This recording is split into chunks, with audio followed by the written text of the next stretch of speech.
Cuban Network, le nouveau film d'Olivier Assayas, qui n'en finit décidément plus de tourner, puisque nous avions évoqué sur Split Screen Review à l'automne dernier son précédent film intitulé Double Vie. Cuban Network, donc, est un film qui se rapproche d'une partie de l'œuvre d'Assayas qui ausculte des phénomènes politiques et leurs conséquences sur la trajectoire d'un individu.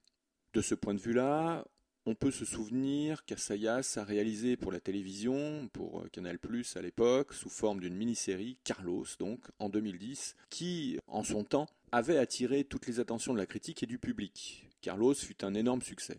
Entre Carlos et Cuban Network, une autre œuvre teintée de politique est venue s'ajouter à la filmographie d'Assayas. Il s'agit d'Après-mai, qui fut réalisé en 2012, et ensuite, dans cet intervalle toujours entre Carlos et Cuban Network, deux films plus intimes, ceux-là, sont venus compléter la liste des réalisations qui couvrent donc cette période. Il s'agit de Sils Maria en 2014 et de Personal Shopper en 2016. C'est peu dire que l'annonce de Cuban Network attisait notre curiosité puisque la réussite de Carlos demeurait dans les mémoires. Le paysage de Cuban Network est complexe. Encore plus sans doute si nous ne sommes pas directement concernés par la zone géographique où se déroule l'action du film, et encore plus sans doute lorsque un public jeune, né dans l'a posteriori de ces années 90, découvrira le film et sera confronté à cette espèce de mosaïque d'images qui compose donc Cuban Network. L'action du film se déroule au début des années 90 et Cuban Network s'intéresse à un personnage en particulier, un homme qui s'appelle René González qui fuit l'île de Cuba pour rejoindre Miami en Floride.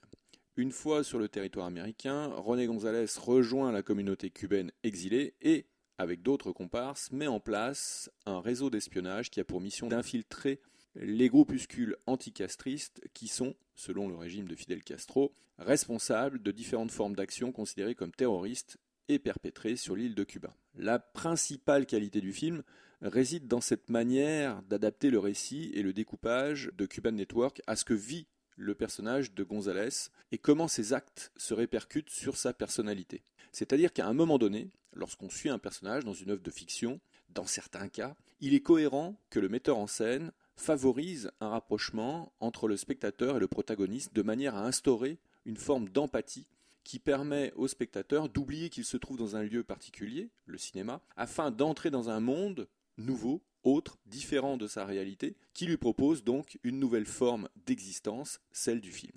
Ce qui est passionnant dans Cuban Network, c'est d'observer comment la forme filmique répond au ressenti du personnage. Cuban Network ressemble à un patchwork. On l'a dit plus tôt, le film est une espèce de mosaïque. Il semble décousu, éclaté, fragmenté, parcellisé, pour finalement mieux refléter, par l'intermédiaire d'un montage très serré, très scandé, ce que vit intérieurement René González, le personnage principal du film. Assayas, à coup de figures stylistiques, parvient à créer des passerelles ou des résonances entre la trame et son traitement formel et la psyché du personnage. L'intention du cinéaste paraît alors évidente. Il s'agit de retranscrire, dès lors que González fait du mensonge ce qui rythme son quotidien, cette impossibilité d'habiter l'espace commun. Au-delà de ce rapport au collectif, ce parti pris formel reproduit une forme d'éclatement de l'intimité du personnage. Sa personnalité s'efface et disparaît derrière les mensonges qu'il est contraint d'édifier. Au niveau identitaire, ce n'est pas simple. Il prétend être quelqu'un alors qu'il est en son fort intérieur quelqu'un d'autre. René González en vient même à ne plus savoir qui il est réellement, et à force de jouer à n'être pas soi-même, González s'est perdu.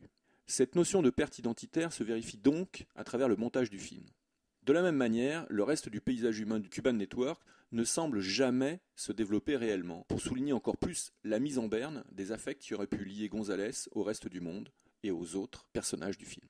Le paysage humain se dissout dans la trame et la forme du film pour mieux répondre à l'entreprise de déshumanisation mise en place par toute forme de croyance ou d'allégeance extrême, ultime, qu'elle soit politique ou spirituelle.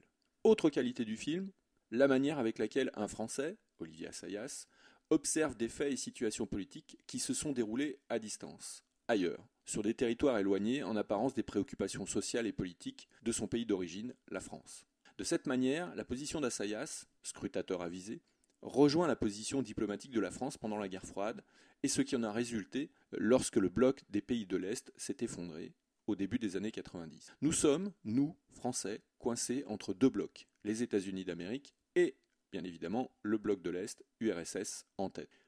Deux blocs qui se tensent par démonstrations militaires interposées, par effet d'annonce, par menaces et autres échanges en tout genre. Finalement, Cuban Network devient une sorte de tragédie qui relate les troubles de la fin d'un siècle, le XXe, et, avec brio, décrit en creux des situations qui allaient accoucher d'une remise en question de l'ordre mondial pour aboutir à une forme de chaos moral, philosophique. Un chaos qui s'est substitué à l'équilibre politique, certes inquiétant, qui fut établi au lendemain de la Seconde Guerre mondiale pour finalement aboutir vers une sorte de néant moral, spirituel et idéologique.